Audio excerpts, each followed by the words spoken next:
Her şey Fatih'in Facebook'ta motosikletli bir kız arkadaş aramasıyla başladı. İlk mesajlaşmamızdan anlamalıydım beni nelerin beklediğini.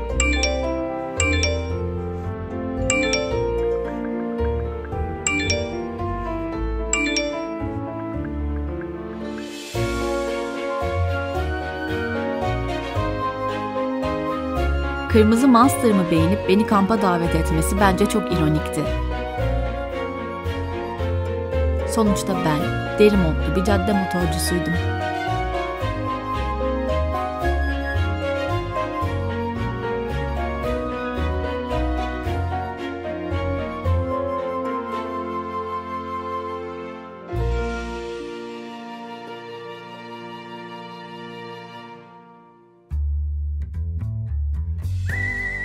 İlk buluşmamızda Fatih'in sosyopat veya psikopat olma ihtimaline karşı toplum içinde buluştuk. Bangır bangır ses yapan Akrapoviçli dev bir motorla geldi. "Ne büyük motor," dedim. O gece beni eve bıraktığında kapıda sımsıkı sarıldı. Garip, o zaman çok da anlam veremediğim ama güven dolu bir histi. Tanışmamızdan 5 ay sonra sırt çantalı Likya yolunu yürümeye karar verdik.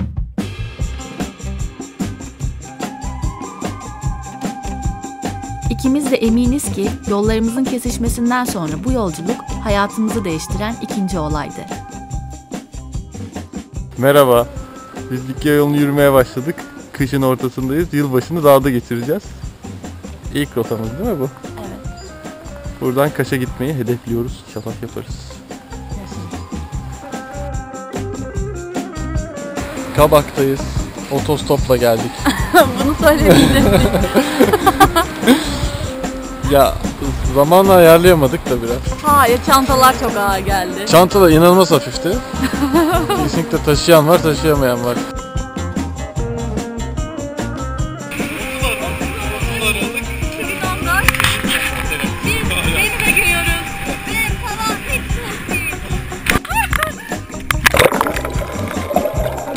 Ben bu kızı çok seviyorum.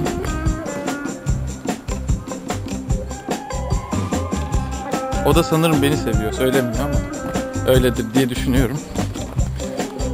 3 Ocak Kaş'ta denize giriyoruz. Merhaba. Merhaba. Tuğçe Hanım'ın keyfi yerinde mi bilmiyorum. Biraz gözleri yanıyor galiba bu dumandan. Ama böyle güzel bir ortam yarattık. Minik bir ateşimiz var. Ben yavaş yavaş kamp yapmaya alışmaya çalışırken Fatih de bu süreci benim için olabildiğince keyifli hale getirmeye çalışıyordu. Likya yolculuğumuzdan sonra anladık ki biz her koşulda birlikte iyiydik ve ayrı kalmak istemiyorduk. Bir ay sonra birlikte eve çıktık. Hadi bakayım. Şaka yapıyorsun. Şaka yok. Kendi çapımızda flörtleşmeler derken ateş bacayı sardı. Wow!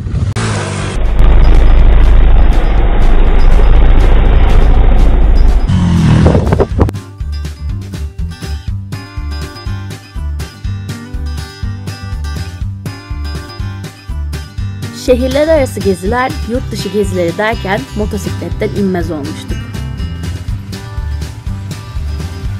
Aslında tam zıt karakterler olsak da, sürekli dişe diş tartışsak da bir şekilde sonunda hep aynı sonuca varıyorduk.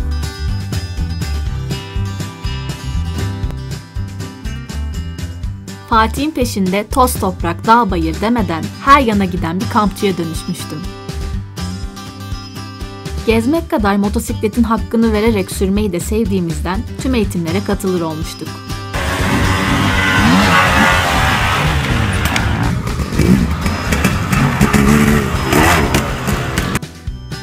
Fatih'in motosiklet eğitmeni olma yolculuğundaki süreci benim de sürüşümü tamamen değiştirmeme sebep olmuştu. Aslında bana sorsanız dünyanın en iyi motorcularından biriydim de gerçekten motor sürmeyi bilenlerle süremeyince hiçbir şey bilmediğimi fark etmiştim. Aldığımız eğitimler sürecinde yolun getirebileceklerini öngörüp ona göre plan yapmak hayatımızda istemsizce geliştirdiğimiz bir reflekse dönüştü. İyi ki de oldu. Çünkü hayatımızdaki tüm kapıları bu refleksle aralar olduk. Bu da hayatımızı değiştiren üçüncü şeydi.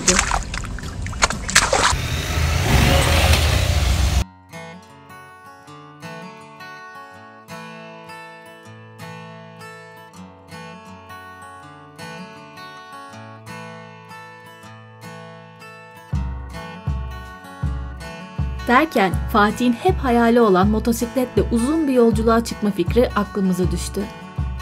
Başka bir şey düşünemez olmuştuk. Bir akşam gelen ilham perileriyle oturduk bilgisayarlarımızın başına.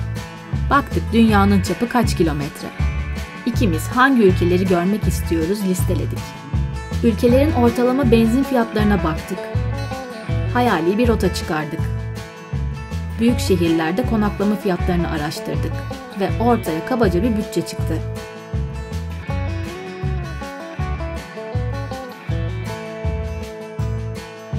Rakamlara bakılırsa kıymetli motorlarımızı satmamız şart görünüyordu.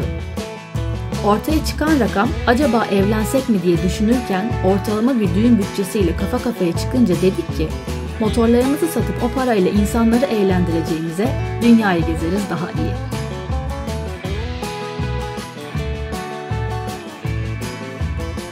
Yol hazırlıklarına başladık. 115 beygirlik motordan 10,5 beygirliğe geçmek pek kolay olmadı.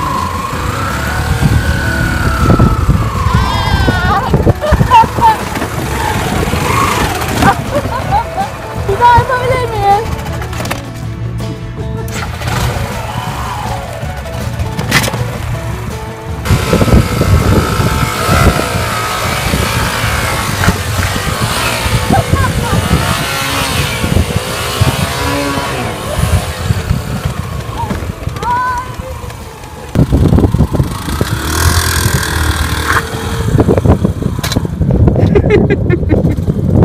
Bir kere benim ayaklarım yere değiyor her şeyden önce. Bakımı çok daha kolay. Başımıza bir şey geldiğinde ikimizin de motorlarımıza müdahale edip onları iyileştirme ya da yürütebilir hale getirme imkanımız var. Aynı zamanda iki aynı motoru seçtik ki yanımızda taşıyacağımız yedek parçalarda problem oluşturmasın ya da sorunu rahatça tespit edebilelim. Kendimize hedef koyduğumuz tarihlerde istifa edip motorlarımızı, arabamızı satıp 2 adet ikinci el YBR'lerle düştük yollara.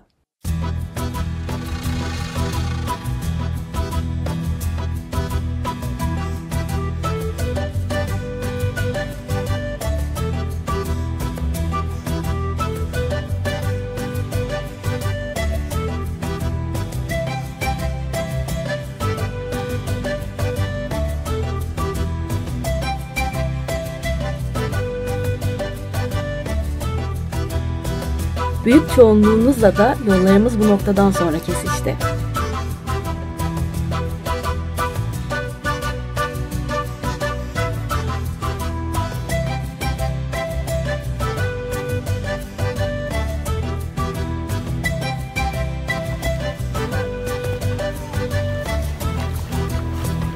Çok soğuk.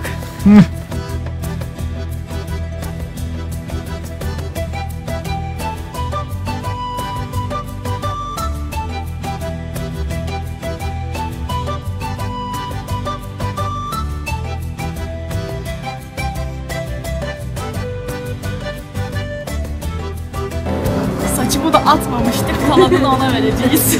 Çok istedi. Çok istedi. Bakalım ne yapacak. Kendi ellerimle kestiğim Tuğçe'nin saçlarını Vilma'ya veriyoruz. Yo me voy a trenzar.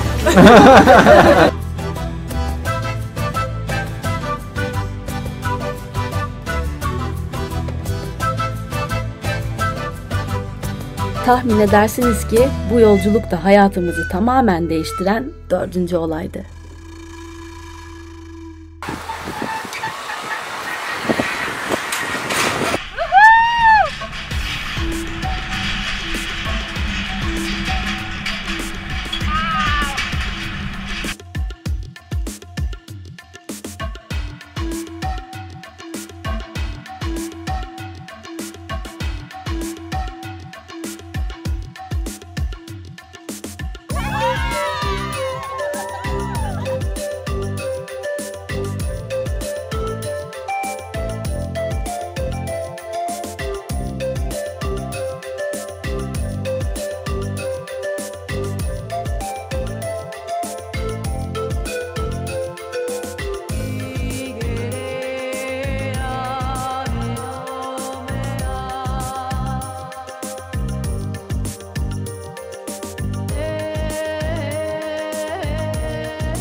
O zamanlar ne kadar süreceğini dahi öngöremediğimiz, belki de kavga edip 3 aya döneriz diye çıktığımız bu macera 25 ay 107.000 kilometre sürdü.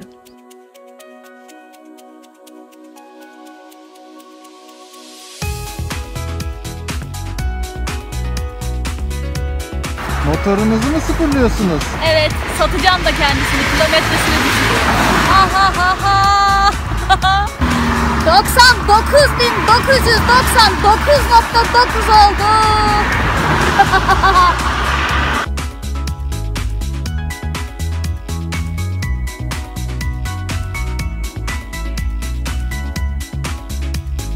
İlk başta hedeflediğimiz gibi kapıdan çıkıp köprü ücreti vermeden eve dönmeyi başardık.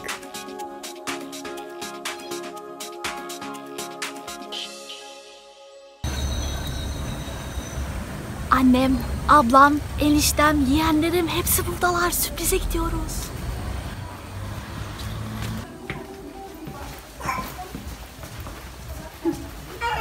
Ya ne yapıyorsun sen? Ne yapıyorsun? Manyak mısın sen ya? Ben ne yapacağım şimdi? Kimi çekeceğim şimdi? Evet, bastık.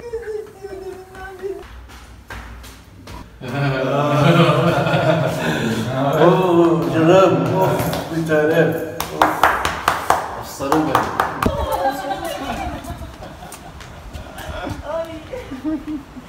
Ay hoş geldin Tuğçe benim. Aa canım benim. Evet efendim, tebrik ediyorum. Tebrik ederim. Turu bitirmeyi başardık. Turumuz bitti. Yaşasın. Başladığımız yerde bitirdik. Başladıkları yerde bitirdiler. Birlikte ve sağ salim. Motorlar da sağ salim olmasa da buradalar. Sağ salim bitirdiniz.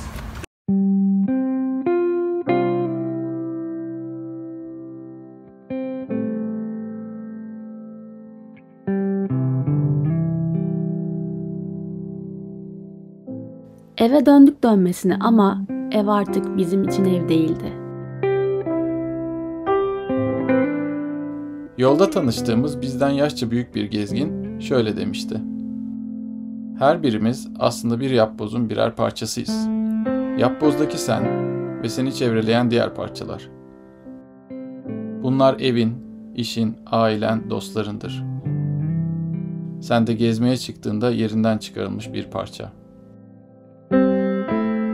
Sen orada yokken zaman içerisinde ıslanır, kurursun. Belki bir parçan kopar ve döndüğünde asla yerine uyamazsın. Aslında diğer parçalar yerli yerindedir ama sen farklısındır artık. İşte bize de olan tam olarak buydu. Belki de hiç beklemediğimiz yeni bir yapbozun parçaları olacaktık.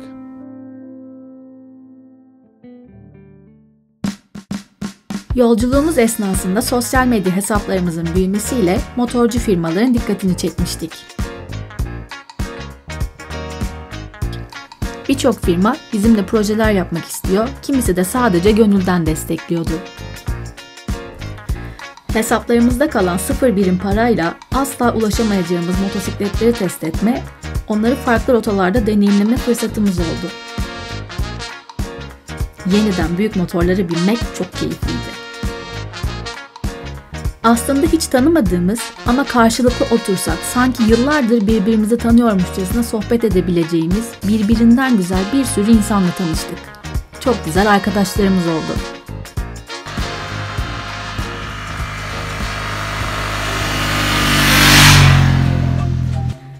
Bizi de heyecanlandıracak projelerin peşinden koştuk durduk.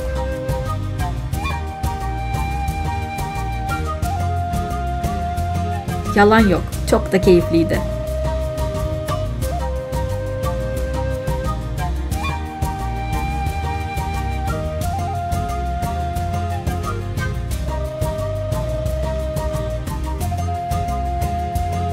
Başlangıçta tutkumuzun kazanca dönüşme fikri çok cazip gelse de kendimizi bir takım alavere dalavelerin içinde bulunca bazı ortamların hiç de bize göre olmadığını fark ettik. Dedik ki biz en iyisi kendi bildiğimizi yapalım. Dünya turu öncesi hayalim olan Pilates stüdyomu açtım. Fatih de kendi uzmanlık alanında IT danışmanlıkları vermeye başladı. Bir yandan da yurt dışına yerleşebilmenin araştırmalarını yapmaya başlamıştık. Derken yerleşik düzene geçmemizin ardından 8 ay sonra Fatih'in ta Hindistan'da Himalayalarda yaptığı alakasız bir şekilde gelişen iş görüşmesinden cevap geldi. Fatih'in başvurduğu ve kabul edildiği pozisyon Belçika'daydı. Ama insanlık için küçük, bizim için büyük bir değişiklik olmuştu ve sadece Polonya'daki pozisyona geçebileceğini söylediler. O kadar ülke gezmeye cehaletimizi mazur görün, Polonya Avrupa Birliği'nde mi diye bir baktık. Sonra dedik ki, neyse ne, bir gidelim de gerisine sonra bakarız. Yalnızca mini minnacık bir engel kalmıştı. Polonya hükümeti partnerliği kabul etmiyor, benim de gidebilmem için illa evlenmemiz gerekiyordu.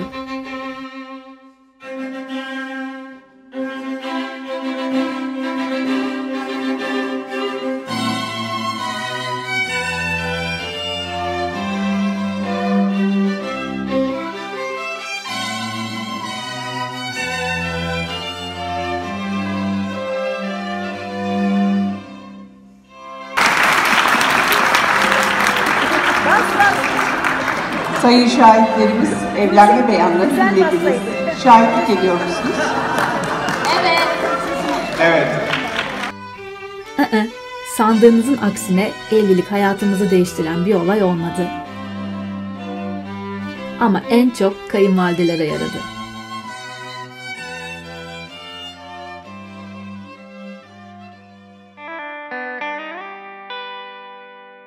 Szanowni Państwo, w związku z wymogami Służby Zdrowia Publicznego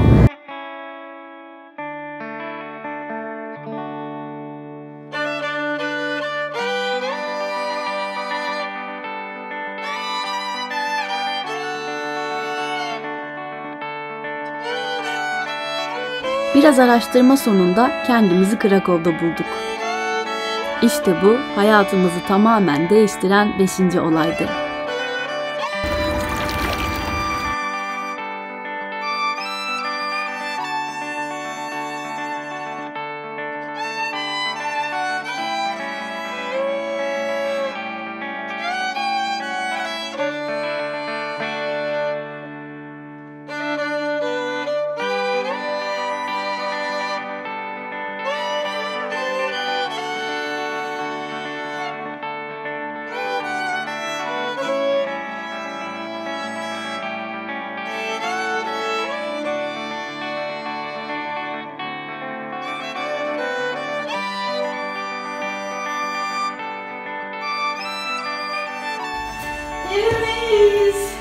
Evet.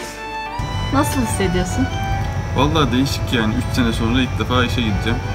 Bakalım göreceğiz. Serbest kıyafet falan gidebiliyormuşuz. O da güzel. Benim bakmayın böyle gömlek giydiğim ama aşağısı şort.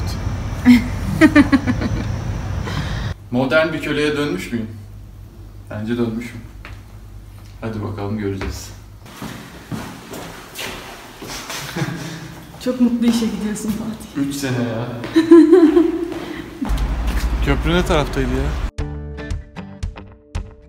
Hayatımızda yepyeni bir dönem başlamıştı.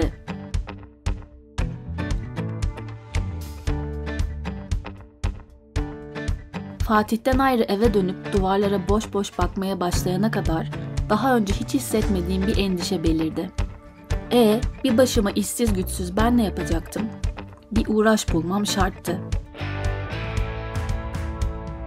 Şehri tanımanın, insanlarla sosyalleşmenin ve sayıları öğrenmenin muhteşem bir yolunu buldum.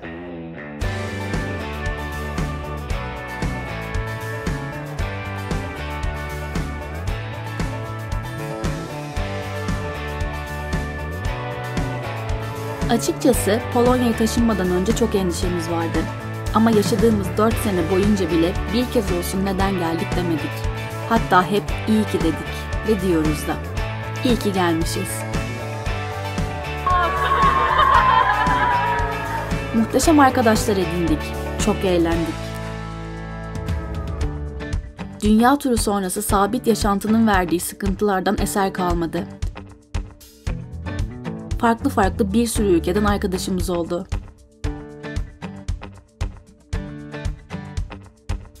Enfes yemekler yedik.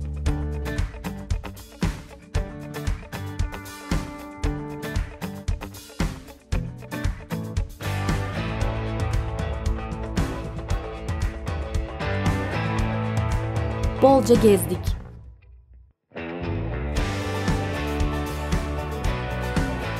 Ülkenin aşırı güvenli ve düzenli olması, temizliği, insanların netliği çok hoşumuza gitti. Eğer uzun bir kışa ve kışları havanın 3.30'da kararmasına alışabilirseniz, bence expat olmak için nefis bir ülke. Evet, ilk başta Polonyalı bir arkadaş edinmek zor. Şerefe. But now it's recording. Yes, I thought this picture. No way. Ama bir kere o bağı kurarsanız sizinle her yola gelecek ömürlük arkadaşlarınız oluyorlar. Biraz lehçe konuştum. Komşularımızdan yarım kilo gerçekten ceviz kaptım. Geldim. Dedim ki jutro wieczór jestemi tutaj. Yarın akşam buradayız dedim. Onlar da sana dedi, yesteş tutay. Onlar da yesteş tutay dediler. Hani siz dediler. Çünkü o kadarını bilmiyorduk tabii ki. Bir sürü cevizimiz oldu. Bir tane cevize gittim. Kıracak sordum. Bana bunu verdiler bir de üstüne. İşte niye Polonya'da yaşıyorsunuz? Komşularımı çok seviyorum. Yepyeni bir motorumuz oldu. İkimizin de ayakları değsin diye 790 dük aldık. Avrupa'da olmanın avantajıyla delice gezdik.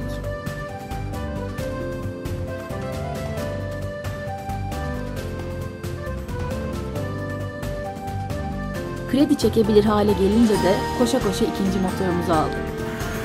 Ailemiz gittikçe kalabalıklaştı. Turuncu kulak.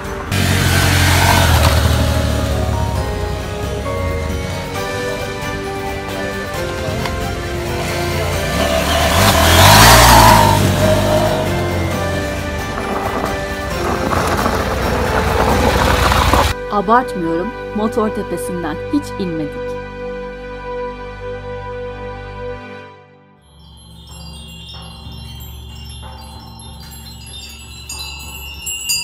Dünya turu esnasında bir hayalimiz vardı. Beğendiğimiz yerlere bizim gibi gezmeyi sevenler için motosiklet turları düzenlemek. Kararttık gözümüzü. Birincisi, ikincisi, üçüncüsü derken Tayland'a turlar düzenlemeye başladık.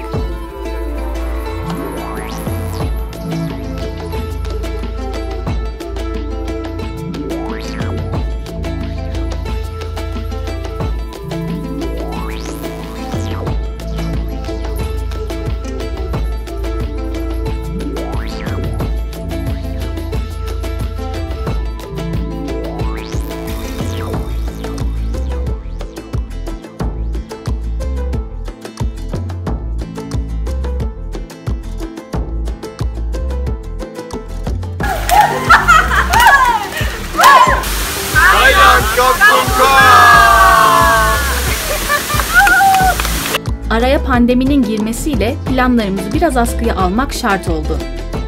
Ama bize yine bir değişiklik gerekliydi. Kaşıntı yeniden başlamıştı. Benim motorumu değiştirmeye karar verdik. Neutral? Neutral, yes.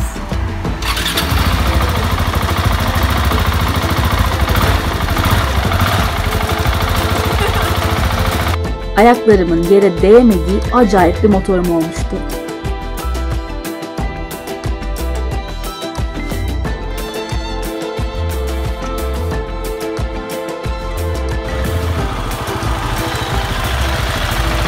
Gayet güzel. Ve macera geri döndü.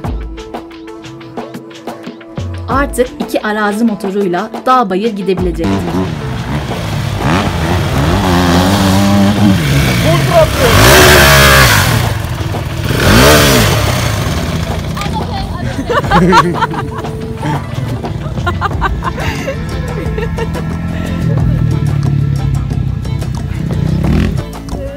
TED başlangıcımızı yaptık. Yata yata gidiyoruz. Düşmeyi ve ısırganların korumalı kıyafetlerin üzerinden de batabileceklerini öğrendim.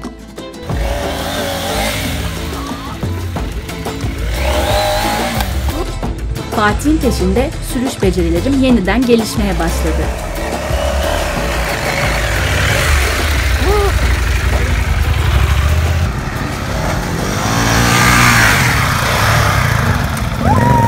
Bravo. Fatih'in şirketi normal izinlerinden yemeden Time to Give başlığı altında her sene bir hayır işinde kullanmalık ekstra 10 gün izin hakkı veriyordu. Seçeneklerden biri ise bu günleri İspanya'daki hac yolu Camino de Santiago'yu yürümek için kullanmaktı. Şirket yürünen kilometre başına bir kanser kurumuna bağış toplayacaktı. Biz de tası tarağı topladık, motorlarımızla yola koyulduk.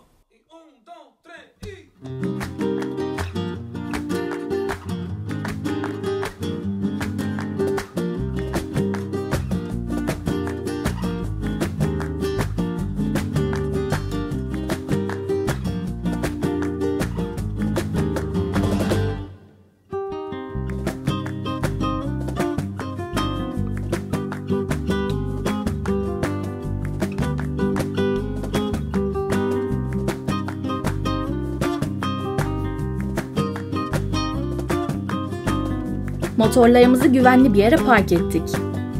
5 günde 120 kilometre yürüyerek hac rotasının sertifika almaya yeterli kısmını tamamladık.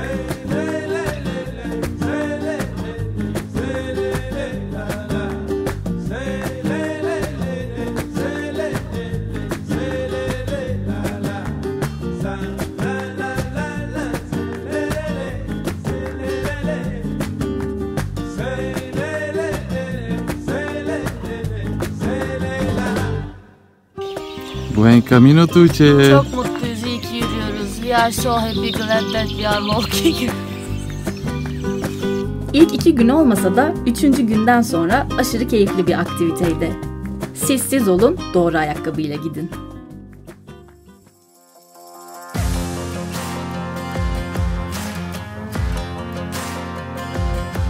Bir önceki yaz Türkiye'den dönerken Moldova üzerinden gidelim demiştik. Tam o esnada da inanılmaz bir telefon gelmişti ve KTM Global benimle röportaj yapmak istiyordu.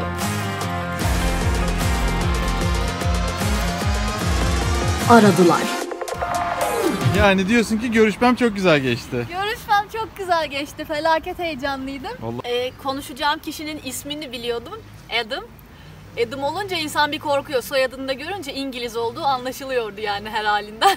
Orada bir korku geldi zaten. Eyvah dedim. Neyse telefondaki aksan gerçek bir İngiliz aksanıydı. Şimdi bizi dinleseler de anlamayacaklar ya, dedikodularını yapalım olur mu? Çok derin kestim, eyvah. Çok güzelmiş. Şimdi takipçilerimiz diyecek ki kavun öyle kavun mu kesilir? Abla. Böyle kesilir. Benim hala ellerim titriyor ya. Siz ne diyorsunuz? Nasıl heyecan yaptım var ya, dün gece uyuduğuma şükredin. Sonrasında birlikte projeler yapmaya başladık.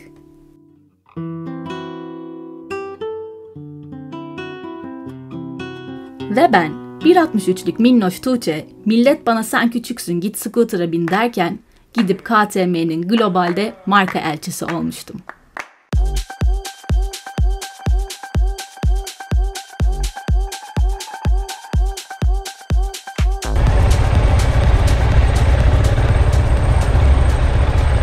İspanya'dan dönüşe geçmeden KTM ekibi Avusturya'dan 890 Adventure gönderdi. Karşılığında da 690'ımı alıp tüm bakımlarını yapıp Krakow'a geri göndereceklerdi.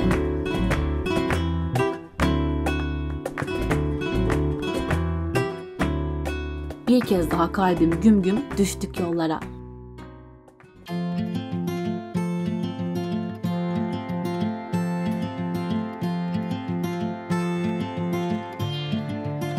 Benim bir senemi Erasmus'la İspanya'da geçirmem, dünya turunda Fatih'in de en çok İspanya'yı sevmesi ama olmayan paramız ve Türk pasaportumuzla İspanya'da oturum alamayacak olmamız hayallerimizi hep yarım bırakıyordu. Yoksa bize kalsa bir saniye düşünmeden İspanya'nın kuzeyine yerleşirdik. Hatta sırf bu sebeplerle Kuzey İspanya'ya en çok Şili coğrafyasını benzettiğimiz için acaba Şili'ye mi göç etsek diye düşünüp duruyorduk. Hem vize ve oturum işlemleri de Avrupa Birliği'ne göç etmekten daha kolay olurdu. Dünyanın bir ucu olması dışında çok da bir eksisi yoktu sonuçta.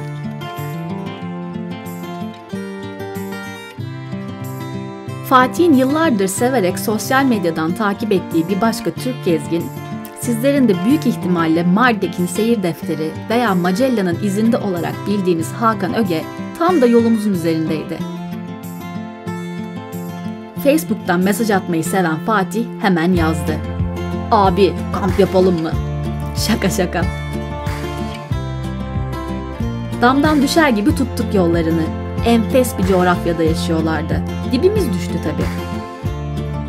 Ayrılırken dedik ki, kışın tekrar geleceğiz. Belli bölgelerde arazi bakacağız. Eğer uygun bir şeyler bulursak almayı düşünüyoruz. İnandılar mı bilmiyorum.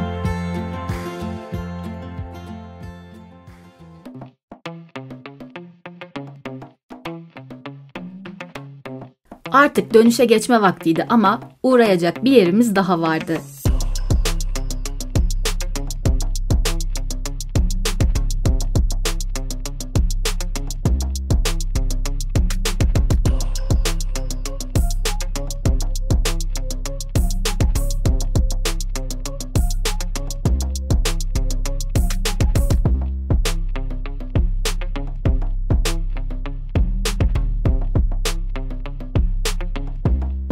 Kıvrıla kıvrıla Avusturya'ya KTM ekibini ziyarete gittik.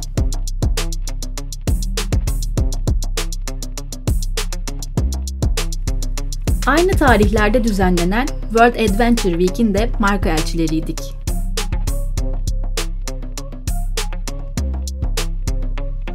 KTM ekibiyle bir hafta sürüşler yaptık.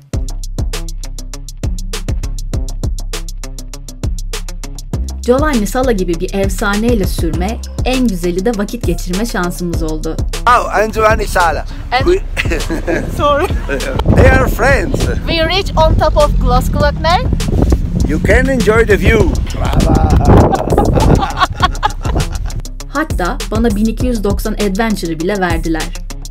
Orada sanki her gün oluyormuşçasına cool görünmeye çalışsam da sizlere yalan söyleyecek halim yok. Heyecandan ölecektim.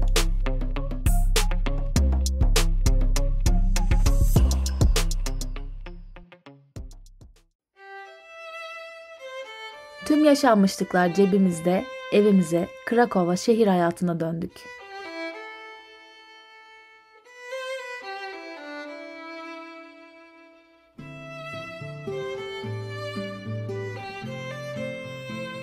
Mis gibi yaz, sonbahar derken yine kapıda uzun bir Polonya kışı vardı.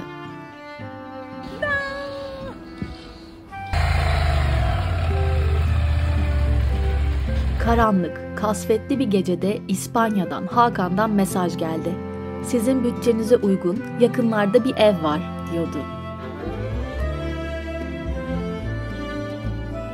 Dedik ki, gider miyiz gideriz. Zaten bizim Kangu tam bir camper olmuştu. Yedek yaşam aküsü, mini buzdolabıyla içinde birkaç hafta yaşamamıza hazırdı.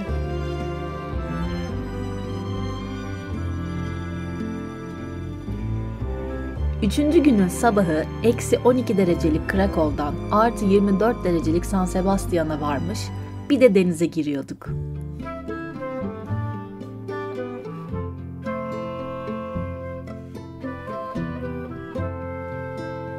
Hakan ve Sophie ile buluştuk. Önce söyledikleri eve baktık. Sonra etraftaki tüm seçenekleri inceledik.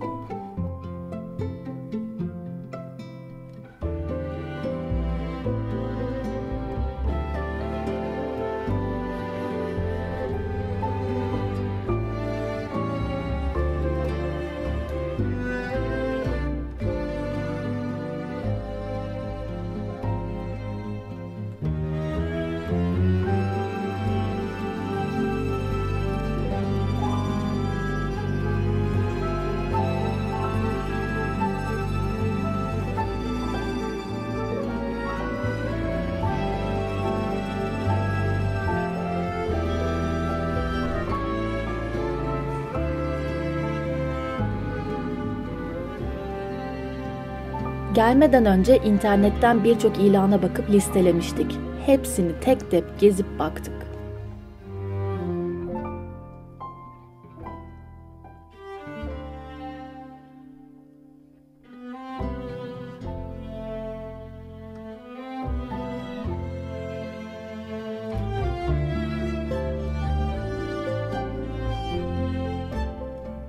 Dağ bayır gezerken Kangoo'nun şanzımanı dağıldı. Kangoo'yla gezmek zor olmuyor mu? YBR'den zor yani.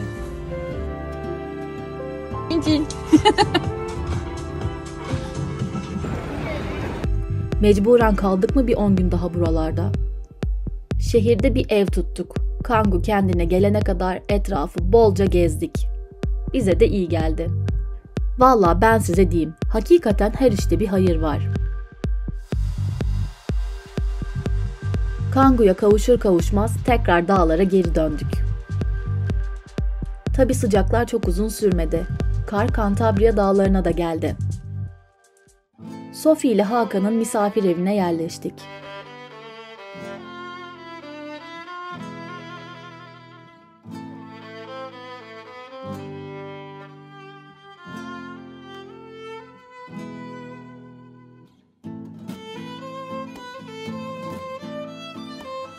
Bir sürü yer gezmemize rağmen elde var sıfırdı. Sonra bir anda aslında satılık olmayan, çünkü başka birisinin alacağını söyleyip son anda almaktan vazgeçtiği ev tekrar ilana düştü. Gidip bir bakalım dedik. Hem de şansa bu ev Hakanlara en yakın olan evlerden birisiydi.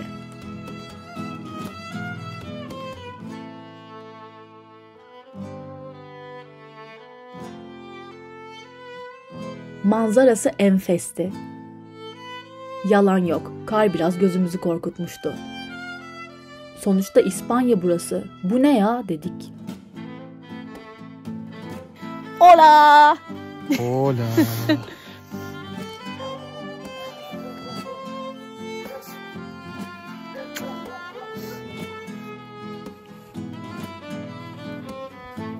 Git gel ne uyuyabiliyoruz ne de Krakow'a dönebiliyoruz.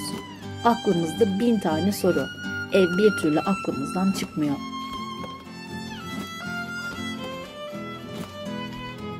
Biraz belirsizliklerden kaynaklı bunalım, biraz İspanya'da olma mutluluğu derken yandı bizim kafalar. Dedik ki, istiyor muyuz? İstiyoruz. Bu zamana kadar detayları düşününce ne mantıklı geldi? Hiçbir şey. Denemeden bilebilir miyiz? Bilemeyiz.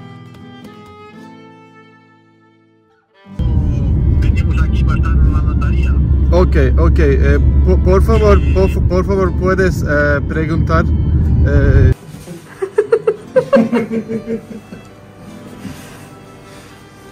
¿Quieres decir hola?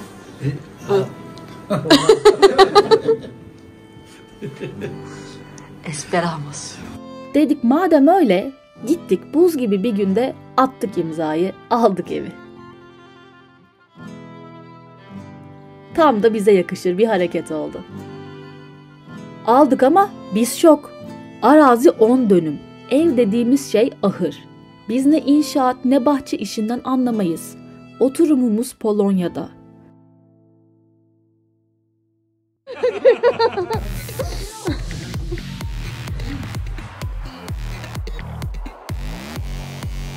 Noterde imzayı attığımız gibi Hakanlar'da şampanya patlatıp aynı gece düştük yollara.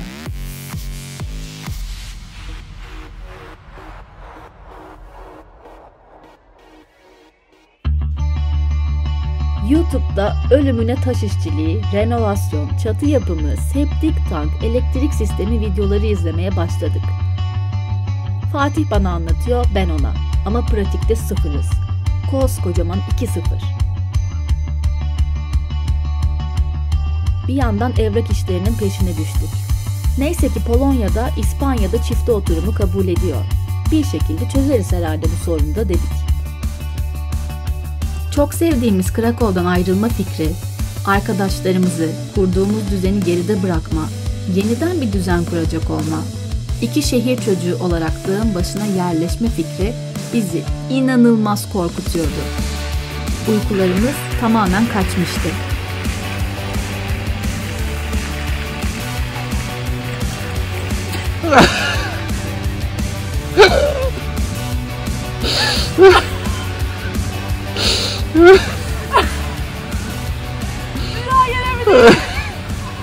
Sessizliğimiz de bundandı.